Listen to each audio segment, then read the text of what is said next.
السلام علیکم۔ آج کی اس ویڈیو میں بات کریں گے ایک ایسی لڑکی کی کہ جب وہ مری اور اس کی لاش کو دفن کیا جانے لگا تو کیا دیکھا کہ ایک خوفناک سانپ اس کی قبر میں بیٹھا اس لڑکی کا انتظار کر رہا ہے۔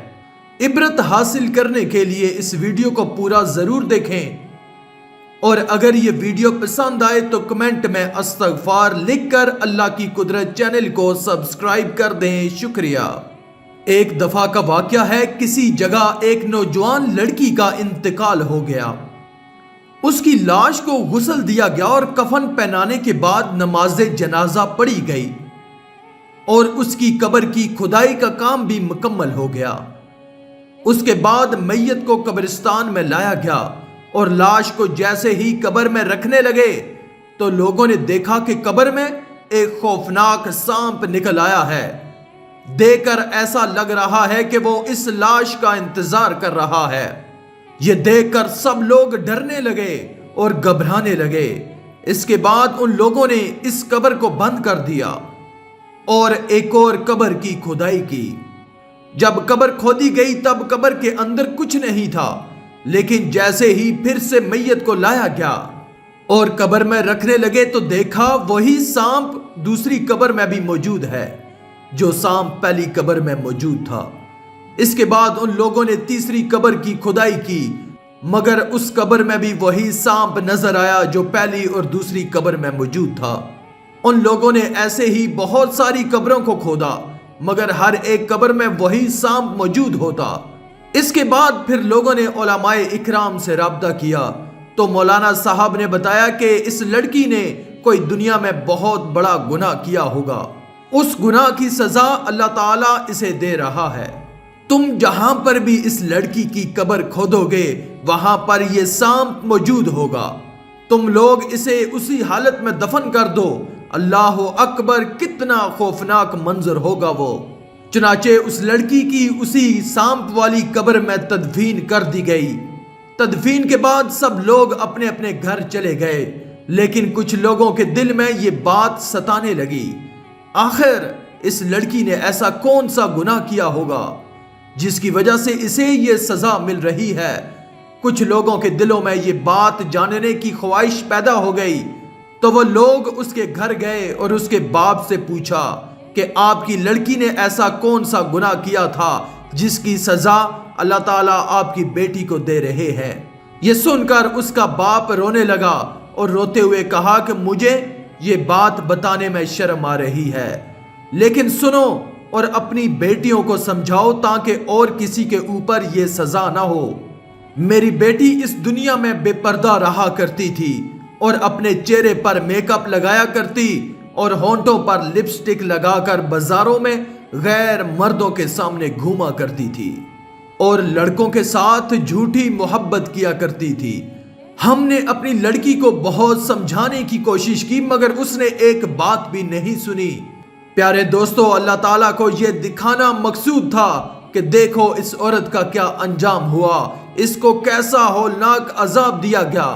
بے پردہ خواتین اس واقعے سے عبرت حاصل کریں اور گناہوں سے توبہ کریں۔ ہو سکتا ہے شیطان کسی کو وسوسہ ڈالے کہ یہ واقعہ سچا بھی ہے یا نہیں۔ بالفرض یہ غلط بھی ہو تو غیر شرعی فیشن پرستی اور بے پردگی کا جائز ہونا بھی تو کوئی ثابت نہیں کر سکتا۔ حدیث پاک میں ناجائز فیشن کا عذاب ملاحظہ فرمائیے۔ سرکار مدینہ صلی اللہ علیہ وآلہ وسلم کا فرمان عبرت نشان ہے، میں نے کچھ لوگ ایسے دیکھے جن کی کھالیں آگ کی کینچیوں سے کاٹی جا رہی تھی۔ میرے استفسار پر بتایا گیا کہ یہ وہ لوگ ہیں جو ناجائز اشیاء سے زینت حاصل کرتے تھے، اور میں نے ایک گڑھا بھی دیکھا جس میں سے چیخو پکار کی آوازیں آ رہی تھیں۔ میرے دریافت کرنے پر بتایا گیا کہ یہ وہ عورتیں ہیں جو ناجائز اشیاء کے ذریعے زینت کیا کرتی تھیں۔ یاد رکھیے، نیل پالش کی تہ ناخنوں پر جم جاتی ہے، لہٰذا ایسی حالت میں وضو کرنے سے نہ وضو ہوتا ہے نہ نہانے سے غسل اترتا ہے۔ جب وضو و غسل نہ ہو تو نماز بھی نہیں ہوتی۔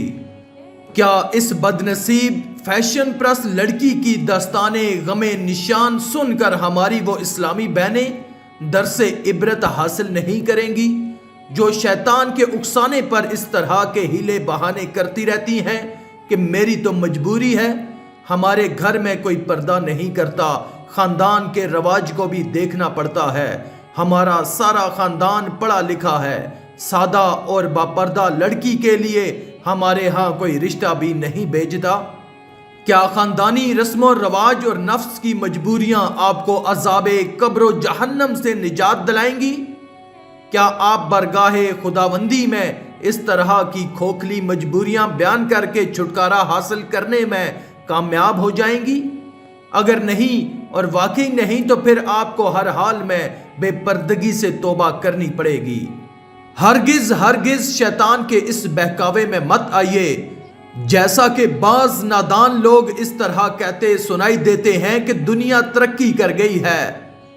معاذ اللہ، چادر اور چار دیواری تو انتہا پسند مسلمانوں کا نعرہ ہے۔ اب تو مردوں اور عورتوں کو شانے سے شانہ ملا کر کام کرنے چاہیے وغیرہ۔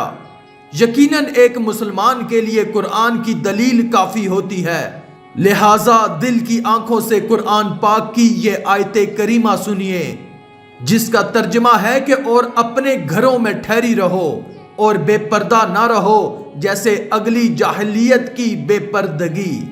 بازاروں اور شاپنگ سینٹروں میں بے پردگی کے ساتھ آنے جانے والیوں، خود کو مخلوط تفریح گاہوں کی زینت بنانے والوں، مخلوط تعلیمی اداروں میں تعلیم پانے والیوں، سکولوں اور کالجوں میں نامحرم استادوں سے پڑھنے اور نامحرموں کو پڑھانے والیوں، دفتروں، کارخانوں، شفا خانوں اور مختلف اداروں میں مردوں کے ساتھ بے پردہ یا خلوت یعنی تنہائی میں یا اندیشہ فتنہ ہونے کے باوجود مل جل کر کام کرنے والیوں کو دعوت فکر دے رہے ہیں۔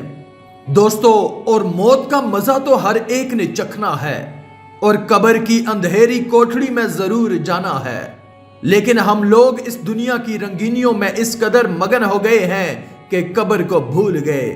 لیکن قبر ہمیں نہیں بھولی، قبر ہمیں ہر وقت یاد کرتی ہے۔ دنیا میں اگر ہمیں مچھر بھی کاٹ لے تو ہم سے برداشت نہیں ہوتا، تو اگر ہماری قبروں میں سانپ اور بچھوؤں نے ڈیرے ڈال لیے تو ہم کیسے برداشت کریں گے؟ یہ لمحہ فکریہ ہے، سوچئے اور اللہ کے حضور حاضر ہو کر اپنے گناہوں سے توبہ کرو۔ بے شک میرا اللہ بڑا مہربان اور نہایت رحم والا ہے، وہ ہمیں ضرور معاف فرمائے گا۔ آج کی اس ویڈیو میں تھا بس اتنا ہی۔ مزید اسلامی ویڈیوز حاصل کرنے کے لیے اللہ کی قدرت چینل کو سبسکرائب کر دیں اور ساتھ میں موجود بیل کے آئیکن کو دبا کر آل پر کلک کر دیں۔ شکریہ۔